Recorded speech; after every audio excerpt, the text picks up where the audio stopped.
Eu volto a conversar com Jussara Soares, nossa analista política em Brasília. Jussara, Mauro Cid foi condenado pelos 5 crimes, mas a gente viu, foi beneficiado e bastante beneficiado pela delação premiada. E agora vai ficar apenas 2 anos em prisão em regime aberto. Pelo que você apurou, como é que a defesa recebeu essa decisão do Supremo Tribunal Federal, Jussara?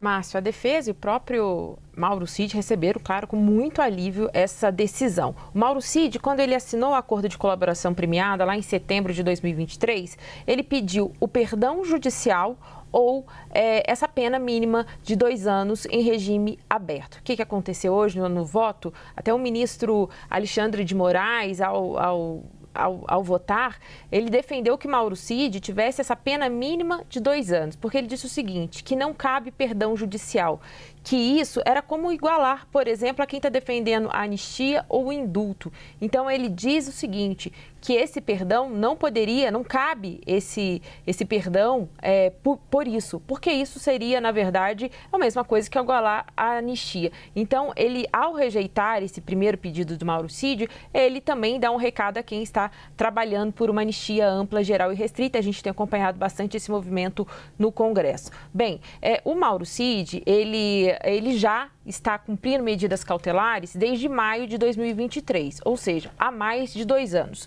O que vai acontecer amanhã que eu já pude apurar? A defesa de Mauro Cid vai entrar com um pedido para que Mauro Cid deixe de usar a tornozeleira eletrônica e também a detração da pena. O que significa isso, Márcio? O Mauro Cid, como ele foi condenado a 2 anos e já cumpriu medidas cautelares por mais de 2 anos, então é possível que esse tempo já seja abatido do tempo que ele foi condenado a cumprir. Então, essa é uma providência que a defesa vai preparar amanhã cedo, lembrando que Mauro Cid, ele, por ter sido condenado a uma pena de 2 anos, ele não vai perder o cargo dele de militar, nem a patente dele será preservado. Essa perda de cargos e patentes, elas só ocorrem para quem tem uma pena acima de 2 anos, o que não é o caso de Mauro Cid. Mas lembrando que Mauro Cid, como você disse, foi um militar bastante elogiado na carreira dele e foi isso que o fez se tornar ajudante de ordens de Bolsonaro no finalzinho de 2018, logo depois da eleição de Bolsonaro. Mauro Cid, ele pediu, um mês antes do julgamento, pediu para ser desligado do Exército, para passar para a reserva. Então, isso na época, quando foi até o advogado de Mauro Cid anunciou isso durante a sustentação oral na semana passada.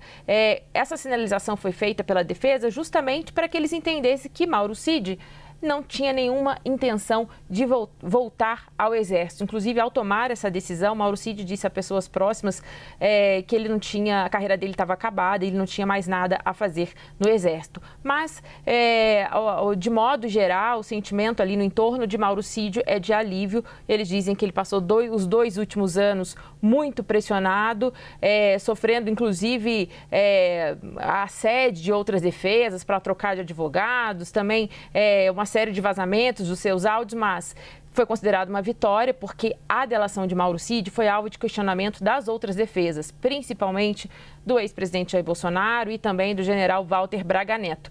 Outro ponto curioso desse processo, a gente precisa lembrar, é que Mauro Cid chegou a fazer uma acariação com o general Walter Braga Neto, que foi condenado a 26 anos. Isso foi um ponto de bastante tensão, lembrando que Braga Neto, um general, Mauro Cid, um tenente-coronel, isso dentro da hierarquia das Forças Armadas sempre causa ali algum tipo de temor. Ele estava bastante nervoso, pelo que eu pude apurar, então ele passou por tudo isso e ao final do dia de hoje veio esse benefício, ele conseguiu receber esse benefício que ele pediu quando fez o acordo de colaboração premiado para contar a dinâmica da trama golpista. Muito obrigado, Jussara Soares.